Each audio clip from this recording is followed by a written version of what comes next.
नमस्कार। आप सबका हमारे चैनल ज्ञान द ट्रेजर पर स्वागत है। इस वीडियो में हम आपको ये बताने जा रहे हैं कि भाई ये आपने बहुत सुना होगा तीसरी नेत्र, आज्ञा चक्र वगैरह वगैरह वगैरह। भाई इसके अलग अलग मतलब क्या होते हैं?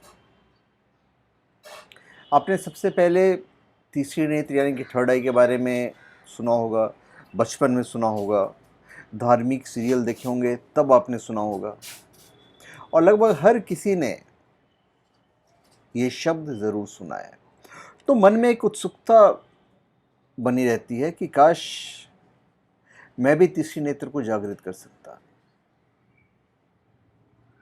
देखिए, मानवीय नेत्रों का चुंबकीय आकर्षण इसी क्षेत्र के दिव्य प्रभाव का ही परिणाम माना जाता है, और अलग अलग जगह तीसरे नेत्र को खोलने की प्रक्रिया अलग अलग है। जिनमें प्रसिद्ध तिब्बत की क्रिया, इसमें चीरा लगाकर तीसरे नेत्र को जागृत किया जाता है, जो कि एक उच्च स्तर की प्रक्रिया है।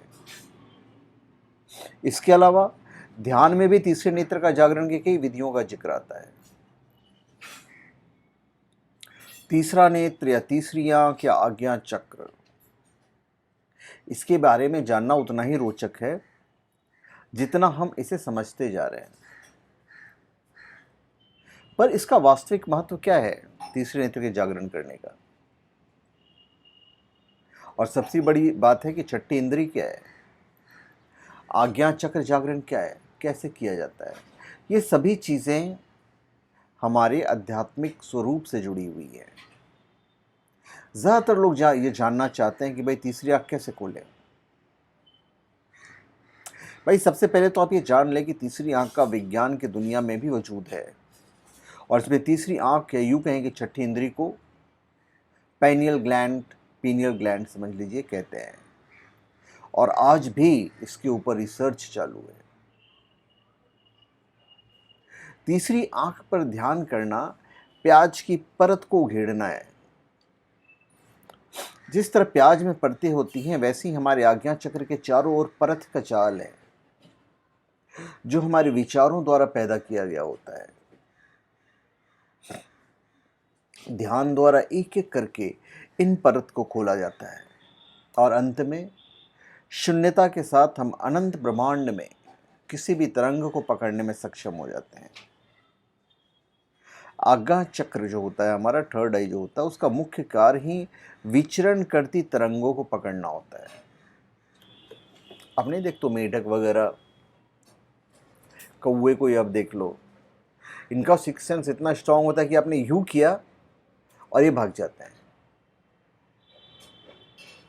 तो यही जो मैं आपको बता रहा था कि इसके अलग अलग मतलब होते हैं, इसके अलग अलग उपयोग होते हैं।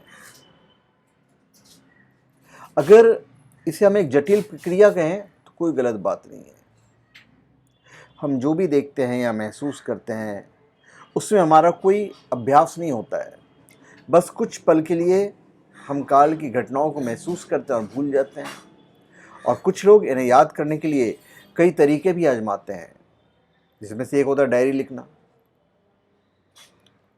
ये जो हम कहते हैं ना विज़न यानी कि काल की घटनाओं की झलकियाँ देखना।